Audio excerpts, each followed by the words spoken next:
பிப்ரவரி 24 மற்றும் 25 ஆகிய தேதிகளில் முதலமைச்சர் கன்னியாகுமரி மாவட்டத்தில் பல்வேறு அரசு மற்றும் பொது நிகழ்ச்சிகளில் பங்கேற்கிறார். இதற்காக பாதுகாப்பு பணியில் 2500க்கும் மேற்பட்ட போலீசார் ஈடுபடுத்தப்பட்டுள்ளனர். காலை 10 மணிக்கு சென்னையிலிருந்து விமானம் மூலம் தூத்துக்குடி வரும் அவர் அங்கிருந்து கார் மூலம் பகல் 11 மணிக்கு கன்னியாகுமரி வந்தடைகிறார்.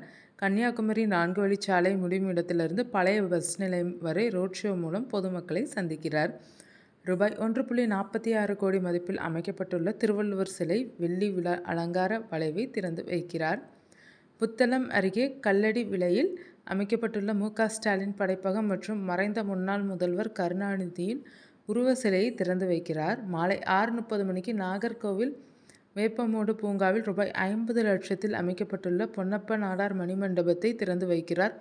பிப்ரவரி 25 காலை 9:30 மணிக்கு நாகர்கோவில் கான்கர்டியா மேல்நிலைப்பள்ளி மைதானத்தில் நடைபெறும் பிரம்மாண்ட விழாவில் பங்கேற்கிறார். சுமார் 25,000க்கும் மேற்பட்ட பயனாளிகளுக்கு நலத்திட்ட உதவிகளை வழங்குகிறார். மேலும் முடிவுற்ற திட்டங்களை தொடங்கி வைப்பதுடன் புதிய திட்டங்களுக்கு அடிக்கல் நாட்டுகிறார்.